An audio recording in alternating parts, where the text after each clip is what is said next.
ಹರೇ ಶ್ರೀನಿವಾಸ. ಕೃಷ್ಣನ ಭಕ್ತರಿಗೆಲ್ಲ ನನ್ನ ನಮಸ್ಕಾರ. ದಯವಿಟ್ಟು ನನ್ನ ಚಾನಲ್ಗೆ ಸಬ್ಸ್ಕ್ರೈಬ್ ಮಾಡಿ. ಇವಾಗ ವಿಡಿಯೋಗೆ ಹೋಗೋಣ. ಆಮೇಲೆ 22ನೇ ಸಂಧಿ ಒಳಗೆ ಎಲ್ಲ ಕಾರ್ಯಸಿದ್ಧಿ ಆಗಬೇಕು. ಪ್ರತಿಯೊಂದು ಕಾರ್ಯನೂ ನಾವು ಏನು ಅಂದ್ಕೊಂಡಿದ್ದೆಲ್ಲ ಆದರೆ 48 ಸರಿ ಹೇಳಬೇಕು. ಇದನ್ನು ವಿಜಯ ಸಾರಥಿ ಎಂದು ಗರುಡ ಧ್ವಜನ ಮೂರ್ತಿ ಅಂಥೇಳಿ 25ನೇ ನುಡಿ ಬರುತ್ತೆ, ಅದನ್ನು ಹೇಳ್ಕೋಬೇಕು. ಶ್ರೀನಿವಾಸ. ಕೃಷ್ಣಾಯ ವಾಸುದೇವಾಯ ಹರಯೇ ಪರಮಾತ್ಮನೇ ಪನತ ಕ್ಲೇಶ ನಾಶಾಯ ಗೋವಿಂದಾಯ ನಮೋ ನಮಃ. ಇವತ್ತಿನ ವಿಚಾರ ಏನು ಅಂದರೆ, ಒಂದು ಒಳ್ಳೆ ವಿಷಯನ ತಗೊಂಡು ಬಂದಿದ್ದೀನಿ. ನೀವು ಹಿಂದಿನ ವಿಡಿಯೋದಲ್ಲಿ ಪರಮಸಿದ್ಧಿ ಸ್ತೋತ್ರನ ಹೇಳಿದ್ರಿ. ಆ ಸ್ತೋತ್ರ ಹೇಳ್ಕೊಂಡ್ರೆ ಏನೇನು ಫಲ ಇರುತ್ತೆ, ನಮ್ಮ ಕೆಲಸಗಳೆಲ್ಲ ಹೇಗೆ ಸಾಗುತ್ತೆ ಅಂತ ಅಂದ್ಬಿಟ್ಟು ಇವಾಗ ನೀವು ತಿಳ್ಕೊಂಡ್ರಿ. ಇವತ್ತಿನ ವಿಷಯ ಏನು ಅಂದರೆ, ತುಂಬ ಜನ ಅಂದ್ಕೊಂಡಿದ್ದ ಕಾರ್ಯನೇ ಆಗಿರಲ್ಲ. ಅವರು ತುಂಬ ಸತತವಾಗಿ ಪ್ರಯತ್ನ ಮಾಡ್ತಾ ಇರ್ತಾರೆ, ಕೆಲಸನೇ ಆಗಿರಲ್ಲ. ಅಯ್ಯೋ, ನಾವು ಅಂದ್ಕೊಂಡಿದ್ದು ಏನು ಕೆಲಸ ಆಗಿಲ್ಲಪ್ಪ, ನಾವು ಅಂದ್ಕೊಂಡಿದ್ದ ತಕ್ಷಣ ಕೆಲಸ ಆಗಬೇಕು, ಏನು ಮಾಡಬೇಕು ಅಂತ ನನಗೆ ತುಂಬ ಜನ ಫೋನ್ ಮಾಡಿ ಕೇಳಿದರು, ಕಮೆಂಟ್ ಬಾಕ್ಸಲ್ಲಿ ಕೇಳಿದರು, ಮೆಸೇಜ್ಗಳು ಹಾಕಿದರು. ಎಲ್ಲದಕ್ಕೂ ಕೂಡ ಕೃಷ್ಣ ಪರಮಾತ್ಮನ ಆಶೀರ್ವಾದ ಇರಬೇಕಲ್ವಾ. ಇವತ್ತು ಏನು ಅಂದರೆ, ನಮ್ಮ ಶ್ರೀ ಜಗನ್ನಾಥದಾಸರು ಹರಿಕಥಾಮೃತ ಸಾರದಲ್ಲಿ ಒಂದು ಸ್ತೋತ್ರ ಕೊಟ್ಟಿದ್ದಾರೆ. ಆ ಸ್ತೋತ್ರ ಯಾವುದು ಅಂದರೆ, ನಾವು ಅಂದ್ಕೊಂಡಿದ್ದ ತಕ್ಷಣ ಆ ಕೆಲಸ ಆಗಬೇಕು ಅಂದರೆ ಒಳ್ಳೆ ಕಾರ್ಯ. ಕೆಟ್ಟ ಕಾರ್ಯ ನಾವು ಯಾವತ್ತೂ ಮಾಡಬಾರ್ದು, ಅಂದ್ಕೊಳ್ಳಬಾರ್ದು.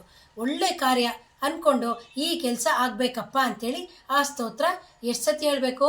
48 ಸತಿ ಹೇಳಬೇಕು. ಎಷ್ಟನೇ ಸಂಧಿ ಅಂತ ಕೇಳ್ತಿದ್ದೀರಾ? ಹರಿಕಥಾಮೃತ ಸಾರದಲ್ಲಿ 22ನೆಯ ಸಂಧಿ ಸಕಲ ದುರಿತ ನಿವಾರಣಾ ಸಂಧಿ. ಕೇಳಿಸ್ಕೊಂಡ್ರಾ? 22ನೇ ಸಂಧಿ ಸಕಲ ದುರಿತ ನಿವಾರಣಾ ಸಂಧಿಯಲ್ಲಿ 25ನೇ ಶ್ಲೋಕ.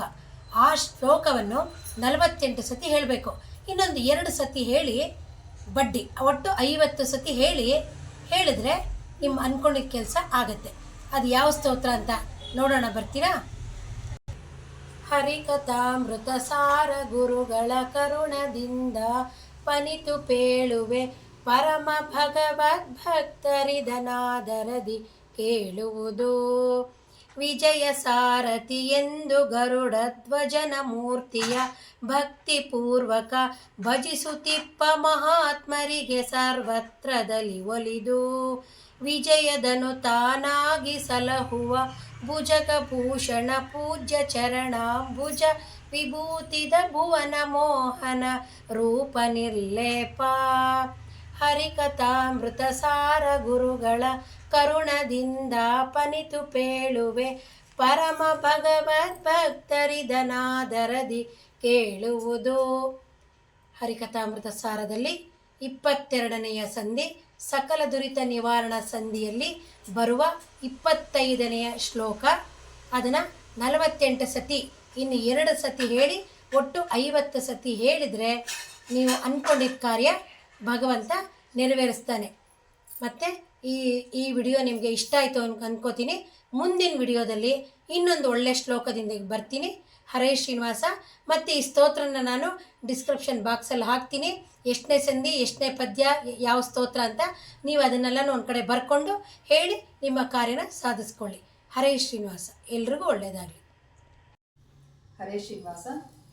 ಗೋಪಾಲ್ ದಾಸರ ಒಂದು ರಚನೆಯನ್ನು ಇವಾಗ ಹಾಡು ಹೇಳ್ತಾ ಇದ್ದೀನಿ. ಏಕೆ ಮಲಗಿದೆ ಹರಿಯೇ ಏನು ಆಯಾಸ, ಏಕೆ ಮಲಗಿದೆ ಹರಿಯೇ ಏನು ಆಯಾಸ, ಜೋಕೆ ಮಾಡುವ ಬಿರುದು ಸಾಕಾಯಿತೇನು, ಏಕೆ ಮಲಗಿದೆ ಹರಿಯೇ ಏನು ಆಯಾಸ, ಜೋಕೆ ಮಾಡುವ ಬಿರುದು ಸಾಕಾಯಿತೇನು, ಏಕೆ ಮಲಗಿದೆ ಹರಿಯೇ ಏನು ಆಯಾಸ. ತಮನೊಡನೆ ಹೋರಾಡಿ ತಪಿಸಿ ಮೈ ಬೆವರಿತೋ, ತಮನೊಡನೆ ಹೋರಾಡಿ ಮೈ ಬೆವರಿತೋ ಅಮೃತ ಮತ ನದಿ ಗಿರಿಯೋ ಅತಿ ಭಾರವಾಯ್ತೋ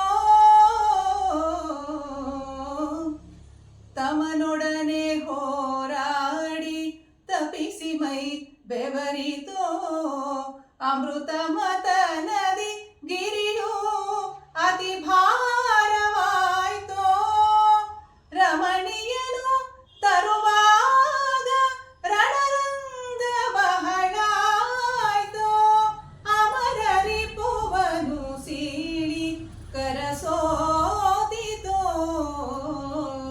ಅಮರರಿಪುವನು ಸೀಳಿ ಕರಸೋದಿತೋ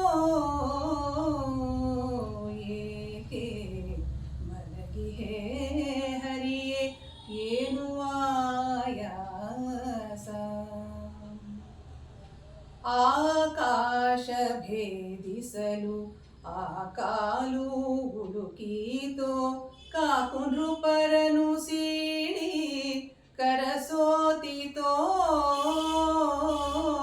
ಆಕಾಶ ಭೇದಿಸಲು ಆ ಕಾಲು ಹುಡುಕೀತೋ ಕಾಕು ನೃಪರನು ಸೀಳಿ ಕರಸೋತಿತೋ ಭೂದೇವಿಯ ಅರಸಿ ಬಳಲಿಕೆಯು ಬಹಳಾಯ್ತೋ ಭೂದೇವಿಯ ಅರಸಿ ಬಳಲಿಕೆಯು ಬಹಳಾಯ್ತೋ ಲೋಕಭಾರವ ಇಳುಹಿ ಸಾಕು ಸಾಕಾಯ್ತೋ ಲೋಕಭಾರವ ಇಳುಹಿ ಸಾಕು ಸಾಕಾಯ್ತೋ